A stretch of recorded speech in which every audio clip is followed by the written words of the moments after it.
Bismillahirrahmanirrahim. Assalamu alaikum. And we are meeting again for lecture 6 of drama 2, that is modern drama in English. Connecting you what we did in lecture 5, where we analyzed the major characters of the drama, The Doll's House by Henrik Ibsen.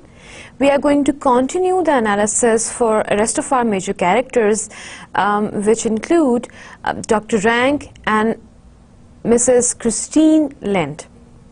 And then we will touch upon the major themes emerging out of this reading, which would include the sacrificial role of women, parental obligations, and the unreliability of appearances. We will also see how the definition of freedom evolves during the drama, and how does it portray a women's role into it, and how does a woman fit into this new role of definition in a 20th century. Then we will also talk about use of motive in the drama. All right, so let's move on. We have already analyzed the characters of Nora Helmer, Torvald Helmer, and Neil Croxted. Now we are going to talk about our very next and one of the important characters, Dr. Rank. Dr. Rank, if you remember the character, he is a dear friend, and I would say the only dear friend to Mr. Torvald Helmer. At first, Dr. Rank appears to be an extraneous supporting character. He does not further the plot the way Croxted or Mrs. Lynde do. Croxted initiates the conflict by attempting to blackmail Nora. However, Mrs. Lynde gives Nora an excuse to leap into exposition in Act 1. And she also tames the heart of the antagonist, that is Mr. Croxted. However, we cannot say that Dr. Rank does not keep an important position. He keeps very important position because he's the one who reveals, one secret is revealed by Nora, and that is a secret of her crime. Now another secret is revealed by Dr. Rank, who is dear friend of Nora's husband. However, he reveals his secret that he is, although secretly, but in deep love with Nora. And this announcement, this expression of Dr. Rank definitely changes things into Nora. She gets to know that she is agreeable, she is admired, and she is loved by people. It's not only Torvald who loves her, there are people who love her as well. So Dr. Rank plays very important role not only in triggering emotions and the sense of liberty in Nora. He also portrays a character who is victim of destiny, who has some kind of disease that leads him towards death, and he's the one who's very well aware of it. Now let's see and have in-depth analysis of the character. What does Dr. Rank do in the play? Not too much in the beginning. He visits with Torvald Helmer in his office. He flirts with a married woman.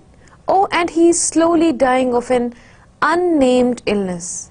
He doesn't hint at his disintegrating spine, and most scholars suggest he is plagued with a case tuberculosis. Even Dr. Rank believes himself to be easily replaceable. Dr. Rank thinks that he is not playing any kind of character in his life, in the world, that cannot be replaceable. So he finds it that he's a kind of person who's not much of importance to anyone. So it is fine if he is here, and it is also fine if he's not here. That is what Dr. Rank thinks about himself. Dr. Rank, the thought of having to leave it all, without being able to leave behind even the slightest token of gratitude, hardly a fleeting regret even, nothing but an empty place to be fulfilled by the first person that comes along. This dialogue very much conveys what Dr. Rank thinks about himself and what he thinks about his life that he have had so far. More than any other character in the play, Dr. Rank reflects the drawing of modern drama. How? If he did not do much in the drama, how can he portray a prominent image of modern drama? Let's have a look. Torvald and Krogstad could just as easily appear in a sappy melodrama. However, Dr. Rank might well fit into one of Anton Chekhov's plays. Before Ibsen's time, many plays focused on characters facing and solving problems. As plays became more realistic, characters began spending more time being reflective rather than getting caught up in convoluted plot lines. Dr. Rank, like characters found in the works of Chekhov, Beckett, and other modern dramatists, ponders aloud about his inner misgivings. So he's one of the characters that we would find in the plays written in the era just previous to modern era, and we will also find characters like him in Chekhov's plays, where characters are involved in not only highlighting problem but solving problem. And another quality of this character is that he ponders aloud, he thinks aloud. Whatever he's thinking, he is speaking. So probably when there is this call of consciousness that Ibsen wants to draw our attention towards, how a person think, how are the thinking patterns of a person, he would bring Dr. Rank in there. So it's a kind of voice of inner self of a person. Many scholars see Dr. Rank as a symbol of moral corruption within society. His act of revealing his love for a woman who is married is considered highly corrupted act, moral corruption, a symbol of moral corruption. However, because of the many sincere aspects of his character, that view is debatable. So we know that yes, being human, he likes Nora, and he probably likes her more than likeness. However, what kind of likeness is that? What kind of admiration is that? And what kind of love is that he feels for the women is debatable. Because if we see genuinely, Dr. Rank is not an evil character. He's not a bad character, although he's not of a big benefit of any of the characters in the drama. However, he does not cause any harm as well. So, if it's a crime, if it's a moral corruption, is he a morally corrupted character? So I pose another question, and I want you to answer it. So basically, Dr. Rank adds to the somber mode of the play, yet he is not essential to the conflict, climax or resolution. We see what is the main conflict of the drama. Conflict of the drama is basically a kind of secret of a woman, a crime of a woman, and then climax is built up when Krogstad comes in by threatening and blackmailing her, and resolution keeps Krogstad and Christine quite active, where both of these characters are planning to do or not to do. However, we do not see much of the role of this character, Dr. Rank, playing into either conflict, climax or resolution. However, what he does, he adds into this miserable feel of drama by his character, a character who is slowly moving towards death, knowingly that he is going to die. This triggers some kind of sympathetic feeling towards the character, and this adds this ugliness of life aspect with the drama. That life is not all about happiness, life is not all about beauty. And here Ibsen is portraying the life of 20th century, which is a time by the end of World War I, and it is a time almost the beginning of World War II, when a writer is writing these plays. So keeping that feeling in mind, how people would be feeling by that time, we can understand what kind of feeling Ibsen wanted to attach with the drama. Now, Dr. Rank chats with the other characters, admiring them all the while, knowing he will never be important to any of them. We find him a kind of character who does not think high of himself, and keeping high aside, he does not even think himself a worthy character in the society. He thinks if he's there, it is fine. If he's not there, it is even fine. So it's not any contribution that he's making to society, and that's a feeling of a common man. That's a feeling of a layman of the 20th century who will not have any family because of certain reasons, because of thousands of deaths which took place because of World War I. And then all the chaotic situation. So family which would not keep any bonds, people who would not have any blood bonds or social bonds, would think about themselves as no good to society at all. Moving on, Dr. Rank's friendship with Torvald and Nora.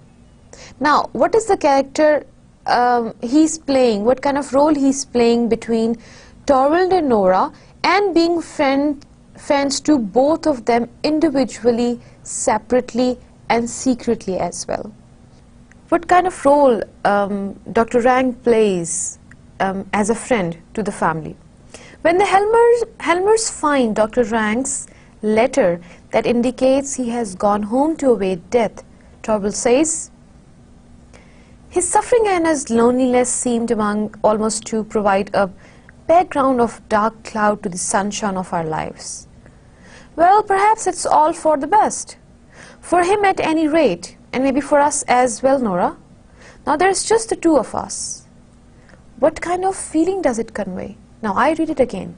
His suffering and his loneliness seemed almost to provide a background of cloud, dark cloud, to the sunshine of our lives. So this is a kind of a behavior of a friend towards the cruel reality of the other person, a person who is diseased, a person who is going to die. And Torvald thinks that his disease, his being a miserable person, is a kind of dark cloud in the background, where our life is like sunny, shiny morning. Well, perhaps it's all for the best. He thinks that what is happening, it's good enough for him at any rate, and maybe for us as well, Nora. Now there is just the two of us. He thinks as Dr. Rank as a kind of intruder. It doesn't sound like they will miss him too much. So here, they will is a kind of question. Is it what both of them would want, or is it what only Torvald would want?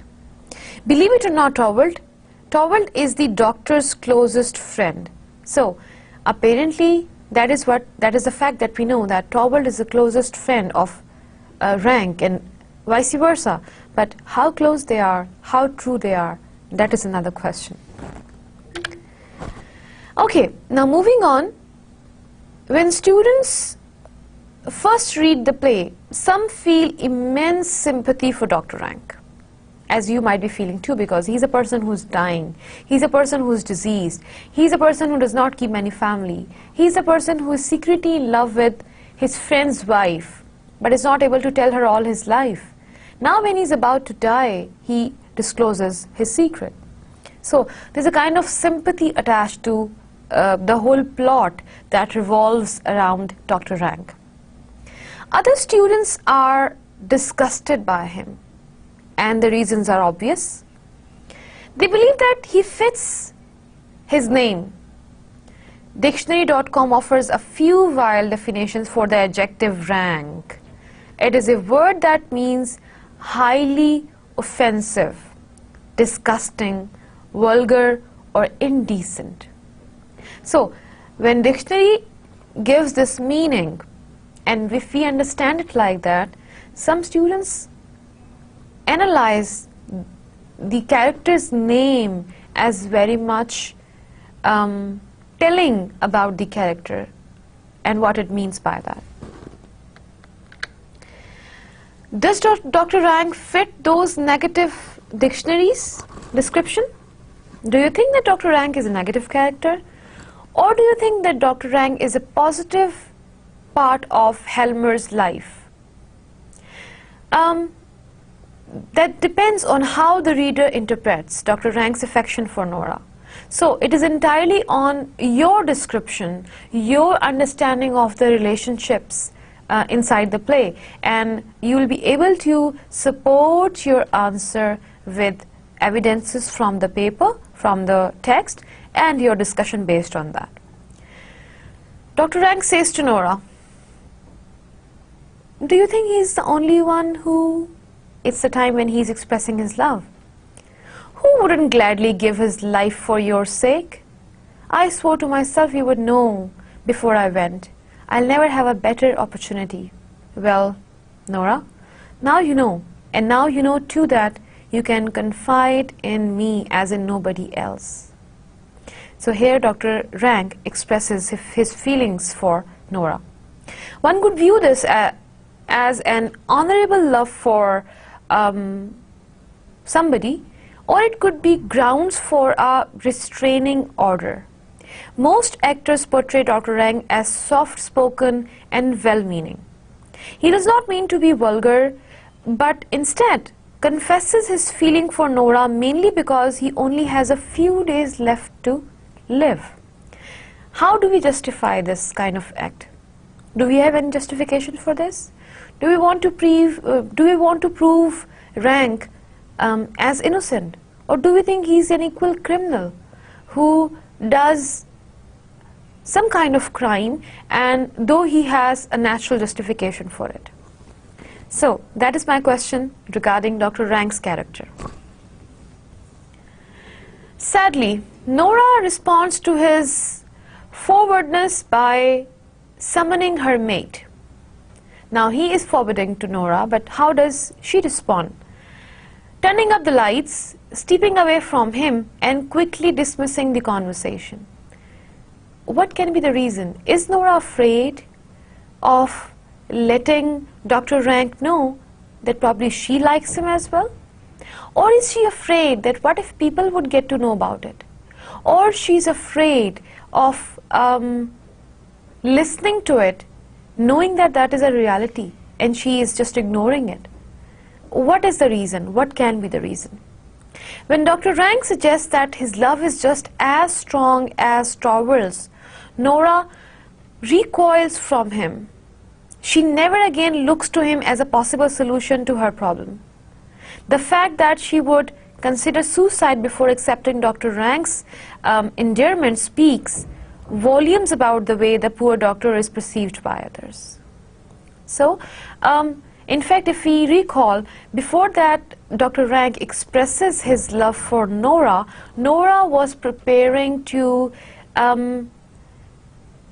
ask Dr. Rank to help her in requesting Torvald to not to dismiss Krogstad. However, as soon as Dr. Rank expresses his feeling, Nora changes her decision. What can be a reason to it? Does Nora think that Dr. Rank is no good anymore? Or there is another reason for it? Now, consider one last time the name of Rank. One of the definitions of the word in its noun form is a high position. Previously, we understood the word rank as an adjective, and we found that it does not keep very positive meaning. Now, considering the word as noun, it means a high position or situation in the social scale. Perhaps Ibsen has chosen this name to be ironic. Now you need to recall your understanding of irony, where we are showing something to refer the opposite. Is it what Ibsen wanted? By keeping the character's name as rank, do you think he wanted to show an opposite character who keeps no rank at all? None of the characters place him highly in their thoughts. How do you see Dr. Rank in your perception is the question. Now, moving on to Mrs. Christine Lynde's character. Of all the characters in A Doll's House, Mrs. Christine serves as the most functional in terms of plot development. You see, it is as though Henrik Ibsen was writing Act 1 and wondering, how will I let the audience know the inner thoughts of my protagonist? I know I'll introduce an old friend and Nora Helmer can then reveal everything. So here we see this stream of consciousness aspect attached to Ibsen's play. I discussed it in my last lecture, or probably in the fourth lecture. We were discussing about the difference between a prose and drama. And we discussed that a prose normally has a narrator. Either it is a third party out of drama and he narrates the story, or it is one of the characters who becomes narrator, or there is some other way that story is being told. However, in drama it is different. In drama, story is not being told, story is being shown, and you are spectator and you are seeing things happening, and it is left to audience to determine what is happening how, instead of somebody giving you instructions to perceive some character as good or bad. You are shown the characters and you are given the freedom to decide which way you would like to take it. So it has kind of more creative aspect attached to the genre. Now, about Christine's character, if you recall right from the beginning, from the Act 1, you will find that most of the time she has been a quiet, patient listener. She had been listening Nora all the time. She had been helping her into things. She had been a kind listener when Nora discloses her secret. So reconsider these things, and one interpretation of this very act is that Ibsen uses this character on purpose as a listener to let Nora reveal her inner self. At times, Mrs. Lynde functions as a convenient device for exposition. She enters Act 1 as an almost forgotten friend, a lonely widow seeking a job from Nora's husband.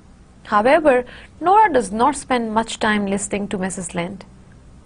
Rather selfishly, Nora discusses how excited she is about Torvald Helmer's recent success. Mrs. Lynde says to Nora, "You haven't known much trouble or hardship in your own life." Nora tosses her head differently and struts to the other side of the room. Then she launches into a dramatic explanation of her secret activities: obtaining a loan, saving Torvald's life, paying off her debt. What is happening here? Two friends are talking. One friend is telling that she has been living quite a hard life, and telling the other friend somehow that your life has been quite a lot better than me. And this is the time Nora feels triggered, provoked to share her secret with Mrs. Lynde, to let her know that she has been suffering equally or probably more than what Mrs. Lynde did. Yes, Mrs. Lynde is more than a sounding board. She offers opinion about Nora's questionable actions. She warns Nora of her flirtation with Dr. Rank. She also raises questions in between Nora's lengthy speeches. Meddling with the Helmers. What kind of role Mrs. Lynde is playing in Helmer's family? In Act 3, Mrs. Lynde becomes more pivotal, quite an active character. It turned out that she long ago had a romantic affair with Niels Krogstad, the man attempting to blackmail Nora, and she rekindles their relationship and inspires Krogstad to amend his wicked ways. And she has been able to basically convince the character, Krogstad, as a villain, to not to do what he intends to. It could be argued that this happy coincidence is not terribly realistic. However, Ibsen's third act is not about Nora's conflict with Krogstad. It is about the dismantling of illusions between a husband and wife. Therefore, Mrs. Lynde conveniently removes Krogstad from the role of a villain. And yet, she still decides to meddle with the family, and she insists that Helmer must know everything. This unhappy secret must come out. Even though she has the power to change Krogstad's mind, she uses her influence to make certain that Nora's secret is out. Now, what would you say about this? And how would you see this happening? What kind of friendship Mrs. Lynde shares with Nora? How sincere she is? What kind of role does she play in Helmer's family? It is a question to be answered. Okay. Now, does this make her a good or bad friend? When teachers discuss Mrs. Lynde in class, it is interesting to gauge the students' reaction to Mrs. Lynde. Many believe that she should mind her own business, while others feel that a true friend will intervene in the same way Mrs. Lynde does. What do you think about Mrs.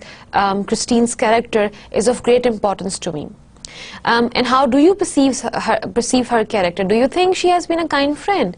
She has been a sincere friend? Or you think same as the other would do? Whatever you think, your thoughts should be supported by evidences.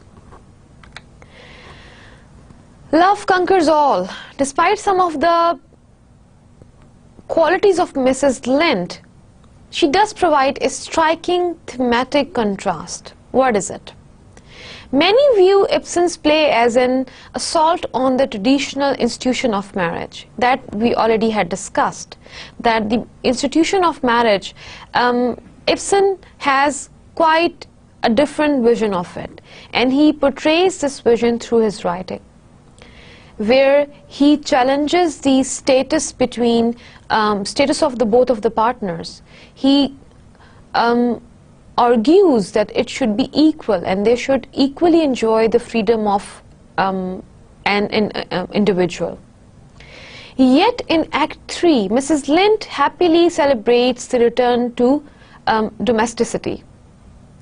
She happily accepts Krogstad's love and his offer of raising his children. Mrs. Lynde tidies the room a little and gets her hat and coat ready. How things changes. How things change. Somebody to work for, to live for, a home to bring happiness into. Just let me get down to it. So, we see that Mrs. Lynde keeps a desire of building up a home. And she's the kind of person who would not run away from responsibility. And if you go back and recall, she was the one who took the responsibility of her sick mother. She was the one who took the responsibility of two young brothers. And she was the one who felt sad while her mother was not there anymore. And her brothers, they did not consider her help anymore. So instead of feeling happy to be relieved from responsibility, she feels very sad.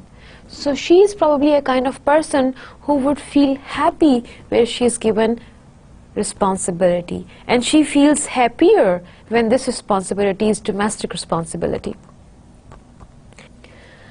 So notice how, ever the caretaker, she cleans up while dreaming about her new life with Krogstad and her newly revived love. She is ecstatic about her newly revived love and feel excited. In the end, perhaps Mrs. Christine's attitude and her decisions kind of balances Nora's impetuous and ultimately independent nature. Nora being in a wedlock is getting free from the lock, getting out of responsibility, and Christine being out of the responsibility is now getting in the responsibility. So she kinds of balances the plot structure. So we discussed both of these characters, Croxteth's character and Dr. Rank's character, and we are now done with the in-depth analysis of these 5 major characters. Now moving on to the themes, motives and symbols. In today's lecture we will discuss the themes in detail, although we'll keep on touching upon themes and symbols throughout our discussion on the play, as we did when we were discussing our plot, we did when we are discussing our character analysis, and now when we are going to do our themes as well. The interwoven themes of A Doll's House revolves around the difficulty of maintaining an individual personality, and this applies to all of the characters. In this case, a feminine personality, we are referring to Nora here, within the confines of a stereotyped social role, that is of a married woman. The problem is personified as Nora. The problem, which problem we are referring to? We are referring to problems of individual personality, freedom of self. We are referring to problem of a feminine role, married women. So both of these problems are personified as Nora. Nora's character represents these problems. The doll strives to become a self-motivated human being in a women-denying man's world. So we see Ibsen standing strong with his vision of seeing a world not only ruled by man. Here he talks about human rights, as well as his feministic approach is very active. As he once forced a female character in an early play, The Pillars of Society, to cry out, and the dialogues from the play are, "Your society is a society of bachelor souls." This dialogue probably is pointing at the committed role of women, no matter whether she is married or not, but she is always committed. However, this commitment becomes more critical when she gets married, because then she is not a bachelor anymore, not responsible for herself only. She is responsible for so many things.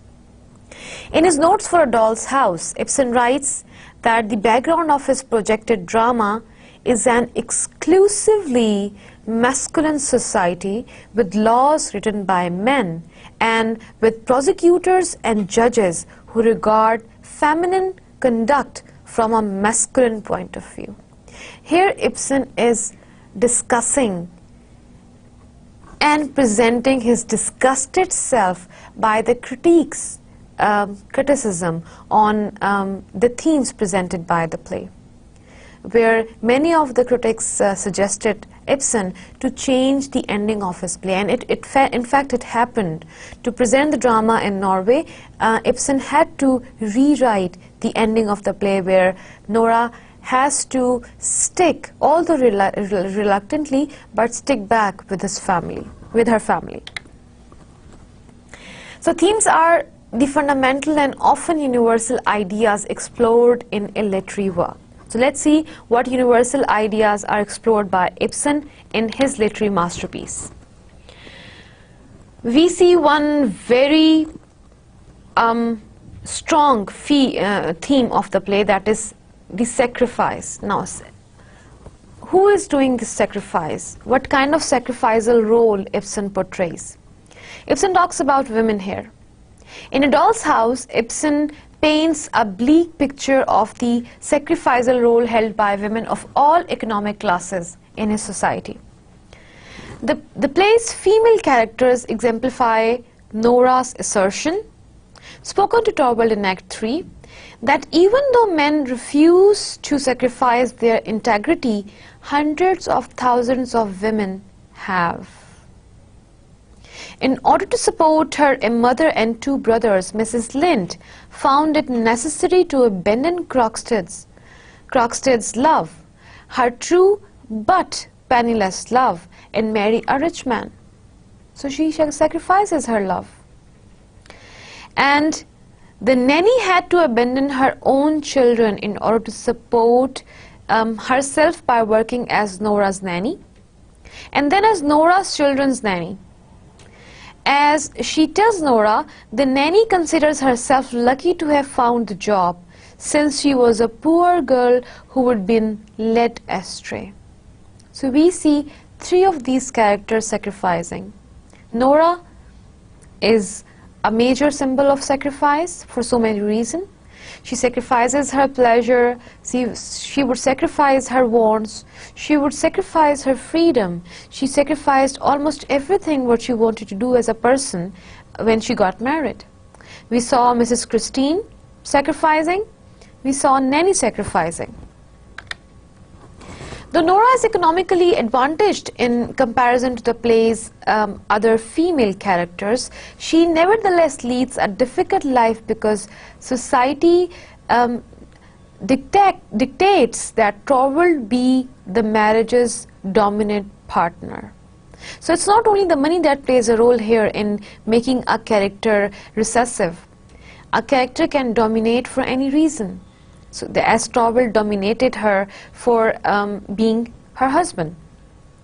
Torvald issues decrees and condescends to Nora, and Nora must hide her loan from him because she knows Torvald could never accept the idea that his wife or any other woman had helped save his life. He is the one who would imagine to be savior of the doll-like character Nora. How can ever on the earth he accept this fact that it's basically him who is saved by this doll-like woman? Furthermore, she must work in secret to pay off her loan because it is illegal for a woman to obtain a loan without her husband's permission. Her sacrifice of working for the loan that she has taken to help her husband. However, at the same time, she is not only working hard, she is hiding her apparently non-crime of obtaining a loan without her husband's permission. By motivating Nora's deception, the attitudes of Torvald and society leave Nora vulnerable to Croxted's blackmail. Now what is happening here? What kind of sacrifice Nora is doing here? Nora's abandonment of her children can also be interpreted as an act of self-sacrifice. Why is she leaving her children? Yeah, it is seen as an act of cruel act by critics who would find it as a criminal act as well, a mother leaving her children. But when Nora says she does not want to corrupt her children morally as she is accused of, can we call this an act of sacrifice?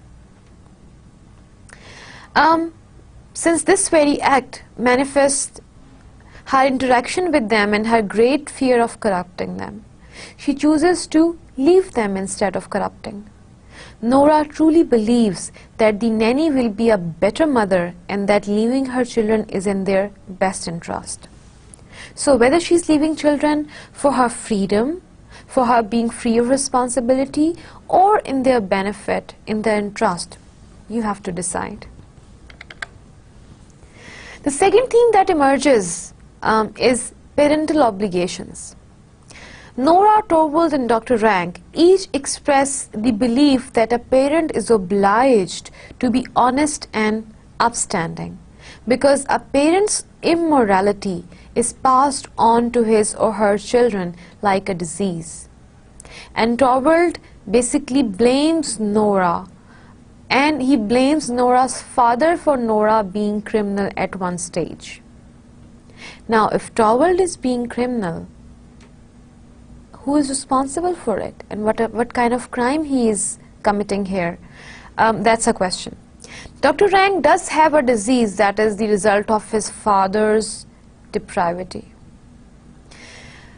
Although Dr. Rank does not point to it very clearly in the text, but there is a disease that has a relation with his father, the absence of his father.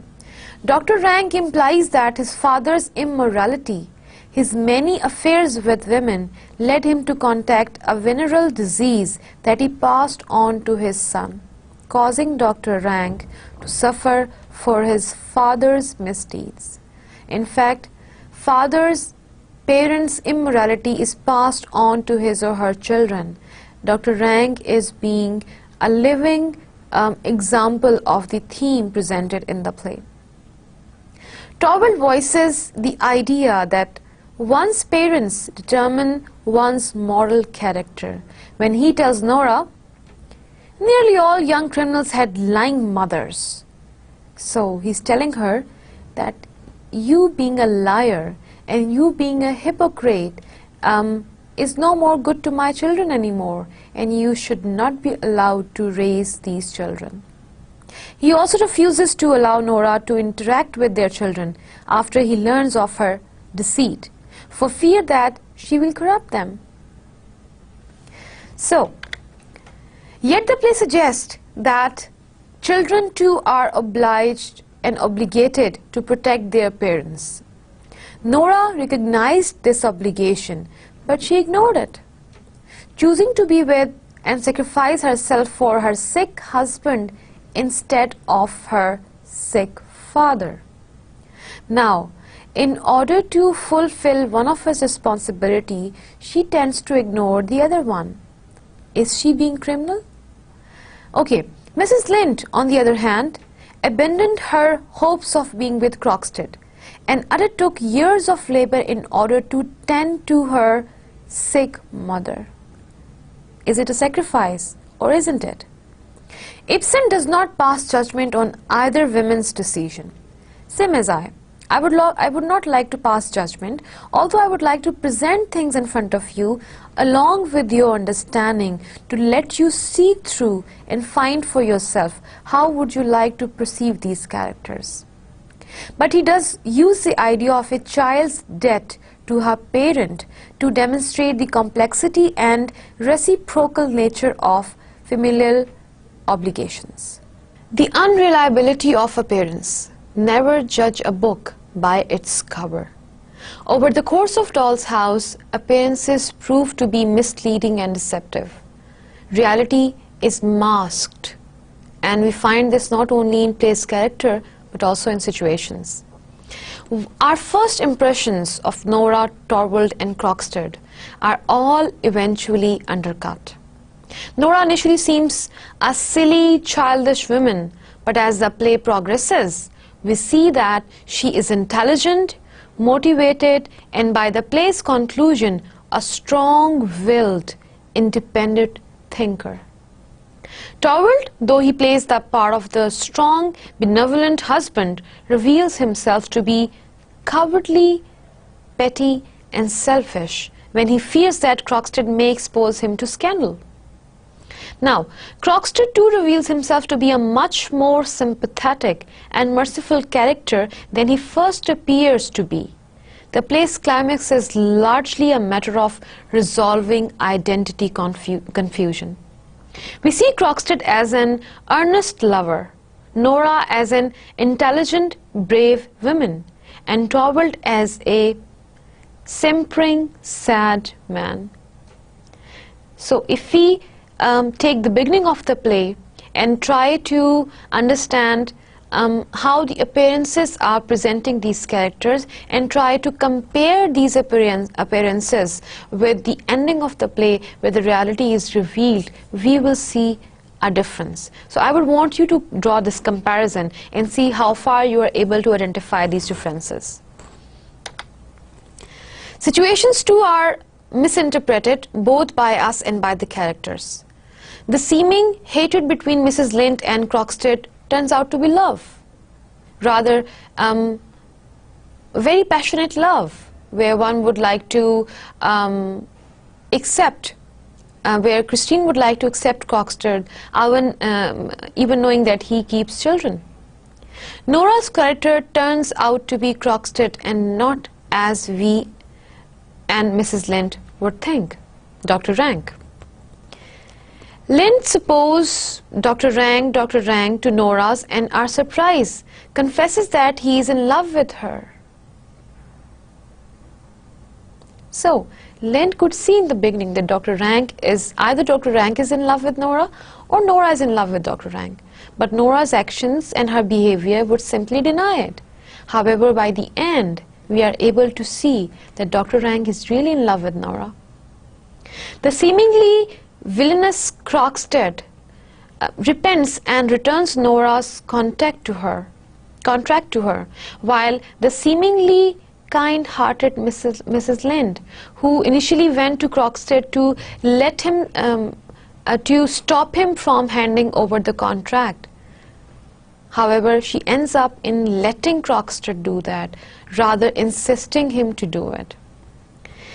Lynde ceases to help Nora and forces Torvald's discovery of Nora's secret.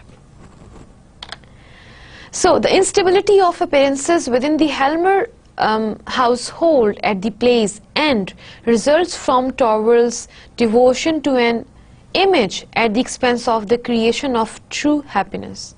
Because Torvald carves respect from his employees, friends and wife, status and image are important to him. Any kind of disrespect, when Nora calls him petty and when Crockstead calls him by his first name, for example, angers Torvald greatly. So in the beginning we find Torvald a kind of a happy, sweet talking guy, but he's not that sweet.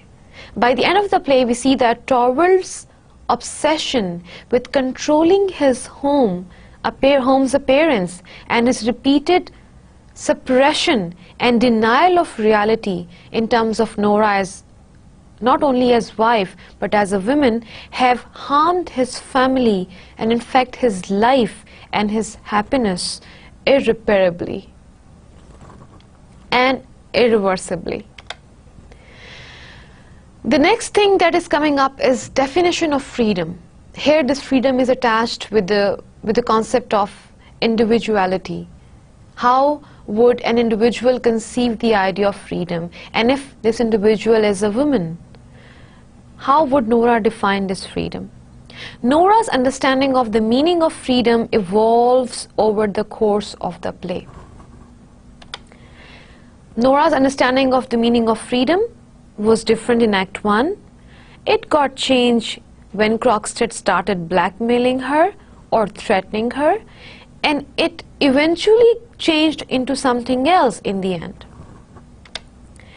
In the first act, she believes that she will be totally free as soon as she is able to repay the loan, because she will have the opportunity to devote herself to her domestic responsibility. That is the only pain Nora feels in her heart.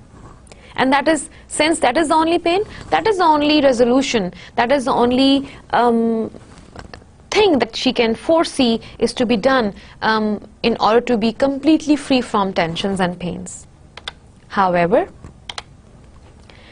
the second part, almost second part of the play, between second and third act, we see after Crockstead blackmails her, she reconsiders her conception of freedom and questions whether she is happy in Torvald's house, subjected to his orders and edicts. Now, we see the third phase and the eventual phase in her life. By the end of the play, Nora seeks a new kind of freedom.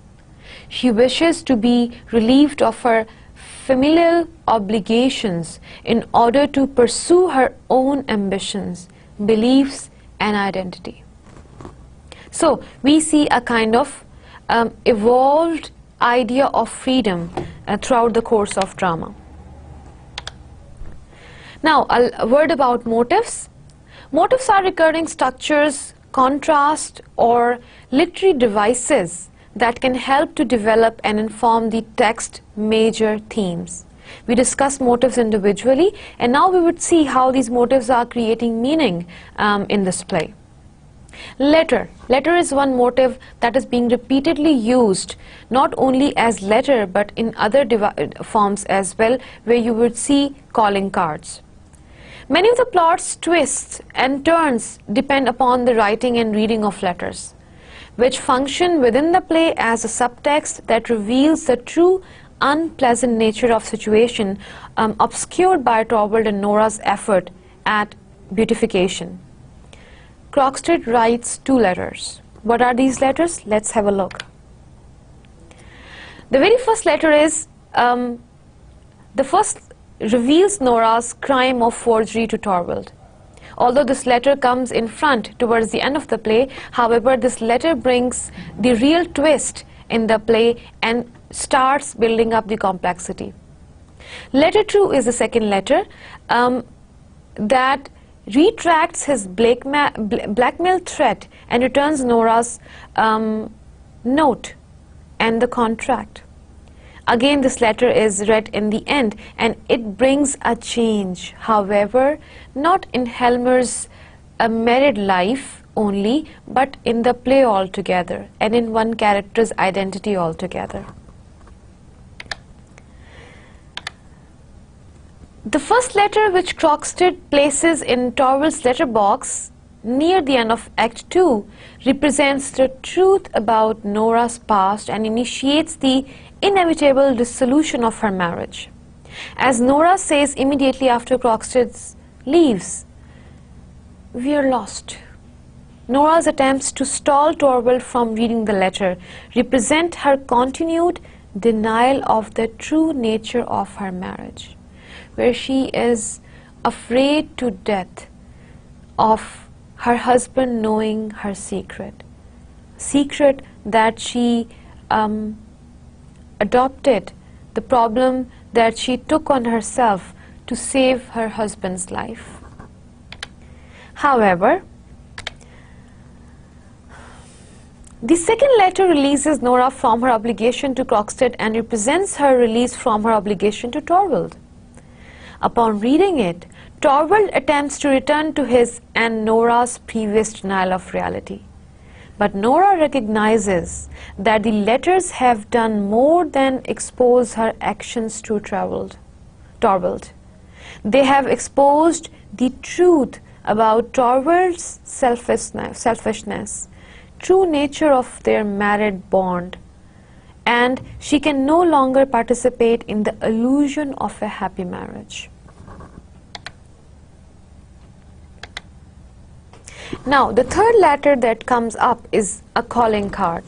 Dr. Rank's method of communicating his imminent death is to leave his calling card marked with a black cross in Torvald's letterbox. In an early conversation with Nora, Dr. Rank reveals his understanding of Torvald's unwillingness to accept reality when he proclaims, "Torvald is so fastidious, he cannot face up to anything ugly." By leaving his calling card as a death notice, Dr. Rank politely attempts to keep Torvald from the ugly truth. It's the situation where he has to reveal, but he reveals in a way that does not bother Torvald's nature of avoiding the ugliness of life. Now, the fourth and the fifth letter. Other letters include Mrs. Lynde's note to Croxted, which she leaves when she goes to meet Croxted and she does not find him there.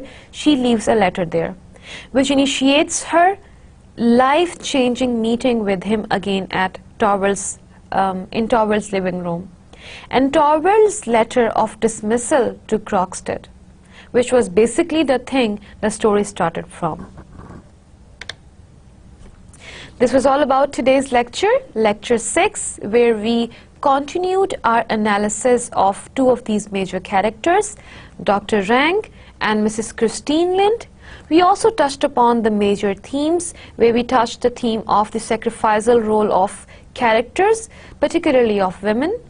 We touched upon the parental obligation that is demonstrated by Ibsen in his play, and we also discussed the unreliability of appearances, which Ibsen ponders upon and want readers to think about through his writing. We talked about Nora's definition of freedom, a women's freedom, an individual's freedom. And we also talked about letter being motive in the play.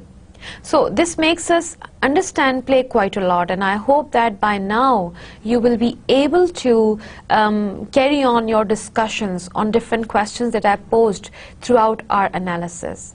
You might have, I understand and I expect, you might have taken notes about the questions that I kept on posing onto you, and you are enlisting the answers and evidences from the text based on your thinking, which will in the end enable you to form your answers and discussions for those questions.